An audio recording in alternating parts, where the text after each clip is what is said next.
네, 이어서 돈 버는 리포트로 이어가 보겠습니다. 오늘 준비한 리포트는 먼저 함께 보실 텐데요. 먼저 SK인베스트 송가람 대표부터 인사하겠습니다. 어서 오세요. 네, 반갑습니다. 네, 반갑습니다. 자, 오늘 저희가 준비한 종목 첫 번째부터 공개합니다. 스튜디오 미를 가지고 왔는데 하이투자증권에서 제시했죠. 글로벌향 애니메이션 제작 등으로 성장성이 가속화된다라는 제목이었습니다. 스튜디오 미래는 애니메이션 총괄 제작사로 알려져 있는데, 자, 먼저 구체적인 영위 사업부터 체크해볼까요? 네, 이 스튜디오 미르 같은 경우에는 애니메이션 총괄 사업사입니다. 이 사업사는 애니메이션 프로덕션, 그리고 메인 프로덕션, 그 외에 포스트 프로덕션 과정을 거쳐서 이 세 개 공정을 모두 영위를 하고 있고요. 이것들을 모두 회사 안에서 처리한 이후에 OTT에 공급할 수 있는 업체입니다. 그렇기 때문에 이 자체적으로 IP들을 활용해서 공급을 하게 된다면 앞으로의 매출도 좀 더 기대해 볼 수 있는 회사다라는 점을 말씀을 드리겠습니다. 자, 그렇다면 기대할 만한 경쟁력 어떤 걸 꼽을 수 있을까요? 뭐 동종 업계 경쟁사들도 많이 있을 텐데 스튜디오 미르만의 강점? 이 스튜디오 미르만의 강점으로 보시자면 아무래도 지금 이런 애니메이션이라든지 그 외 이런 것들이 아직은 부각을 받지 않았다라는 측면이 있겠는데요. 이 OTT 시장, IP 시장 쪽에서 이 스튜디오 미르만의 강점으로 본다면 이런 북미 시장에서의 어느 정도 흥행성을 인정받았던 점, 그리고 네이버 웹툰이나 이런 웹툰 쪽에서도 다시 한번 부각을 받을 수 있는 측면이 있다라는 점을 볼 수가 있을 텐데요. 특히 그리고 지난해나 그 재작년 같은 경우에 오리지널 애니메이션 투자액이 조금 더 늘어나고 있는 상황이기 때문에 이런 애니메이션 스튜디오가 좀 더 부각을 받을 수 있는 시점이 왔다라는 점을 말씀을 드리겠습니다. 앞으로는 애니메이션의 수요처가 OTT에서 게임으로 또 번지고 있다라는 내용도 담겨 있더라고요. 향후 전망은 좀 어떻습니까?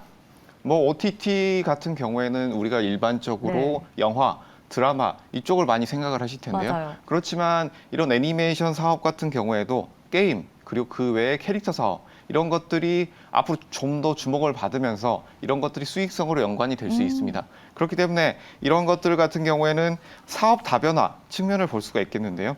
이런 K 콘텐츠와 OTT 업체에서 애니메이션 상황 이런 것들이 이런 신규 IP들을 이용한 사업 모델들이 새로 나옵니다. 그렇기 때문에 이 제품들을 새로 생산해서 판매를 하거나 OTT에 공급이 되거나 이런 애니메이션 시장에서의 수지가 좀 더 높아지고 그런 것들이 좀 더 부각을 받을 수 있다는 측면을 보면 될 것입니다.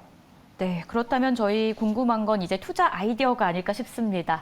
일단 리포트상에서는 추가적인 어떤 새로운 목표 주가 이런 걸 제시하진 않았더라고요. 네, 목표가는 여기서 제시하지 않았는데요. 네. 아무래도 주가 흐름이 최근 새로 상장한 이후에 조금은 위아래로 급등락을 하는 모습을 보여줬습니다. 이 흐름 같은 경우에는 신규 상장주들이 최근에 흐름이 굉장히 강했습니다. 네. 그 흐름에 따라서 이런 급등락을 반복하는 흐름이 나왔는데요. 지금은 어느 정도 밸류에이션에서 적절한 가격대에서 그 이하까지 내려오지 않았나라는 측면이 있고요. 그렇기 때문에 이런 세계적인 OTT 시장 그리고 IPTV 경쟁 과열이 앞으로 지속될 것이라는 점, 그리고 글로벌 OTT 시장의 이런 성장세, 그리고 K 콘텐츠들의 부각세, 그리고 또 한 가지 이런 애니메이션 시장에서의 성장 가능성까지 고려를 해본다면 충분히 우리가 지금 가격대에서는 모아가볼 만한 위치에 있지 않나라는 점도 말씀을 드리겠습니다.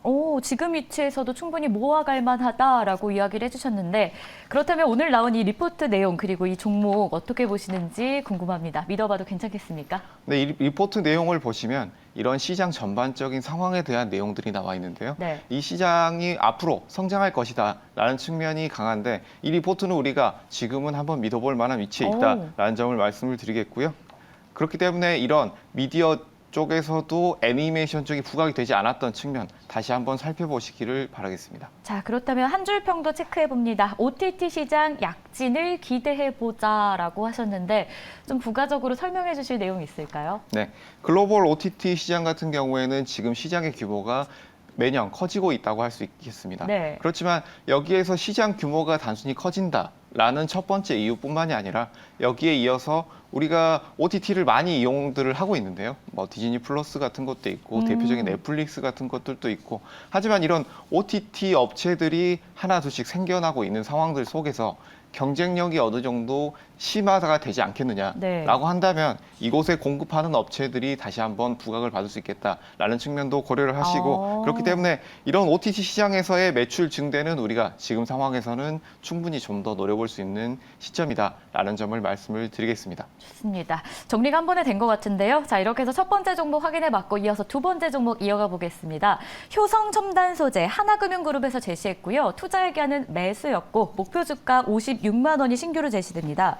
더 강해지는 섬유, 더 가팔라지는 성장이라는 제목인데요. 효성 첨단 소재의 신성장 동력인 탄소 섬유에 주목해보자라는 게 리포트의 주 내용이 아니었나 싶어요. 앞으로 이 탄소 섬유 제품의 수요 전망은 좀 어떻습니까? 뭐 탄소 섬유 같은 경우에는 기존에도 이렇게 수익성은 굉장히 좋았지만 수요 면에서는 확 늘어나지는 않았었다라는 부분이 있습니다. 네. 그렇지만 이런 글로벌 탄소 중립 발표 이후에 친환경 관련 수요가 굉장히 증가하고 있습니다. 그렇게 된다면 이런 탄소 섬유 같은 경우에는 친환경 제품에도 많이 들어가고 있는 부분이고 그 외에 제가 추가로 말씀드린 부분들이 있겠지만 여기에서 친환경 관련해서 탄소 섬유를 이 효성 첨단 소재에서 양산하고 있는 부분이 있기 때문에 여기에 따른 고압 용기, 전선 심재 이런 고압 용기 시장에서 어느 정도 약진을 볼 수가 있겠다라는 점을 말씀을 드리겠습니다. 자, 그렇다면 기존에 있는 타이어 시장 흐름 전망은 좀 어떤지도 궁금해요. 일단 기존에 하고 있던 거니까 네네. 이게 또 안전하게 잘 바닥을 깔아주는 게 중요하지 않을까 싶은데. 뭐 정확한 지적이신데요. 네. 이 타이어 시장 같은 경우에는 아무래도 기존에 매출이 나오고 있던 분야이기 때문에 여기에서 효성 첨단 소재를 보면서 우리가 한 번쯤 살펴보고 넘어가야 된다라고 보여지는데요. 이 타이어 같은 경우에는 이제 화학 부분이나 첨단 소재 부분에서 어느 정도 기술력이 있는 회사들이 다시 한번 부각을 받을 수 있겠다라는 네. 점을 말씀을 드리겠는데요. 이 효성 첨단 소재 같은 경우에는 내구성과 안정성을 높여주는 폴리에스테르 타이어를 코드를 생산하고 있습니다. 뭐 주요 고객사로는 한국 타이어와 넥센 타이어가 있고요. 이런 것들이 있기 때문에 앞으로의 타이어 시장에서 다시 한번 주목을 받을 수도 있겠다라는 점이 있겠고요. 이 타이어 시장 같은 경우에는 기존에 뭐 국내 타이어 업체들은 유가나 환율, 원자재 가격 등에 민감하게 반응하는 모습이 보여졌고 그리고 전기차 시장이 앞으로도 계속 확대가 될 것이다라는 전망이 강해지고 있는데 여기에 따른 타이어 수요도 점차 늘어날 것이다라는 점이 부각이 될 것으로 보입니다. 그리고 23년 같은 경우에는 판매가를 인상하고 있고 이런 것들이 원재료비, 물류비들이 어느 정도 하락하고 있다.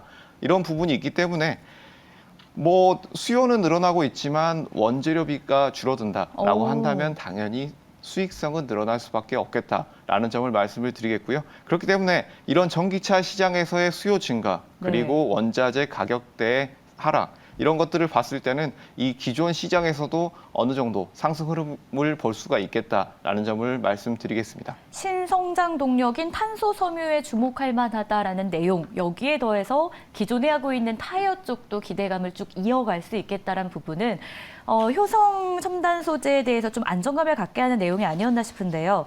자, 그렇다면 성장 모멘텀 또 어떤 것들을 갖고 있는지 들어보고 싶어요. 어떤 내용들이 있을까요? 뭐 기존의 효성 첨단 소재 같은 경우에는 여기에서 또 한 가지 추가로 우리가 살펴봐야 되는 점이 먼저 전기차 분야, 타이어 분야를 설명을 드렸습니다. 그렇지만 그 외에도 이런 수소 충전소 같은 경우에는 앞으로 좀 더 부각을 받을 것이고 이런 전기차 외에도 여기에 들어가는 이런 충전소에 관련된 업종들도 부각을 받을 것이다라는 측면이 있기 때문에 수소차 인프라 관련된 이런 업종들 그 안에서도 이 효성 첨단 소재는 수소차 CNG 충전 용기에 사용되는 탄소 섬유를 국내에 유일하게 판매하고 있는 업체입니다. T300급 탄소 섬유를 제품에 현대차에 인증을 받았기 때문에 일단 기술력으로도 인정을 받고 있고 안정적인 공급처도 주목을 받고 있다라는 점을 보실 수가 있겠습니다. 그렇기 때문에 첫 번째로 볼 것은 바로 이 수소 충전소에 따른 탄소 섬유 이것들을 지켜봐야 한다라는 점을 말씀을 드리겠습니다. 자, 그렇다면 뭐 우주항공 시장 진출에 대한 기대감도 있다라고 예상을 좀 하신 것 같은데 이 부분도 좀 설명이 필요하지 않을까요? 네, 우주항공 시장 같은 경우에는 지금 뭐 최근에 다양한 종목들이 올라왔지만 그 중에서도 우주항공 섹터가 굉장히 강했습니다. 최근에 뭐 하나 에어로스페이스라든지 이런 종목군들이 굉장히 강했는데요. 뭐 여러 가지 이유가 있겠지만 일단 해외 매출 같은 것들보다도 우리가 미래의 성장성을 주목하고 있다라고 보여지는데요.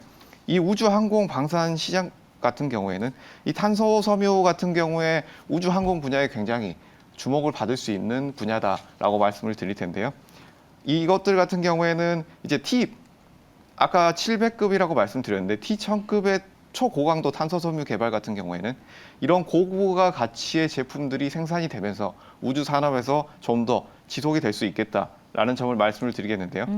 그렇다 된다면 이 범용성이 어느 정도 늘어나고 그리고 가격 경쟁력도 늘어나게 될 것이다라는 점을 말씀을 드리겠고요. 그렇게 되면 이런 우주 항공 및 방산 시대가 도래를 하게 된다면 다시 한번 작년에 우리 방산주들의 강했던 흐름을 이어받을 수도 있지 않을까라는 점을 말씀을 드리겠습니다. 그 외에도 네. 뭐 우주 산업 외에도 항공 산업 같은 경우를 예로 들자면 뭐 최근에 가장 큰 이슈가 있었던 몇 년이 되긴 했지만 에어버스 A350 같은 경우에는 이 A350 B787 같은 경우는 굉장히 큰 수송 역량을 가지고 네. 있으면서도 이런 사람들도 많이 태울 수 있는 것으로 각광을 받고 있는데 현재 이런 탄소섬유가 50% 이상 사용이 되고 있습니다. 그렇기 때문에 이 외에도 현재 점차 이런 사용의 비율은 늘어나고 있다라고 보여집니다.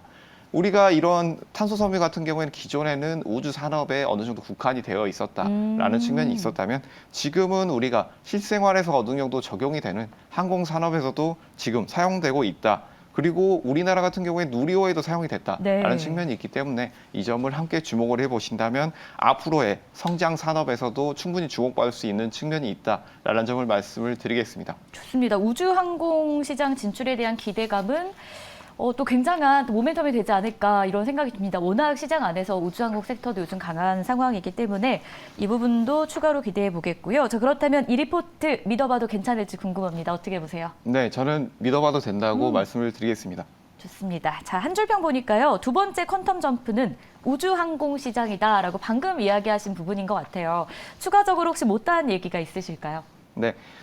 이런 지금 시장에서 기술력이 있는 회사들이 많이 네. 있습니다. 그렇지만 아직 부각을 받지 못하고 밸류에이션은 어느 정도 높지 않게 가지고 있는 회사들이 많이 있는데요. 지금은 FOMC를 앞두고 지금 오늘 내일까지는 목요일 새벽을 앞두고 눈치 보기 장세가 지속되고 있지만 이런 기술력이 있는 회사들은 우리가 지금 이번 주 시장에서 좀 더 지켜봐야 되지 않느냐라는 점을 말씀을 드리겠습니다. 좋습니다. 기술력이 있는 회사라는 것까지 저희가 챙겨보도록 하겠고요. 자, 오늘 리포트는 효성 첨단 소재 그리고 스튜디오 미르 두 종목 점검해봤습니다. 지금까지 SK인베스트의 송가람 대표였습니다. 말씀 고맙습니다. 감사합니다.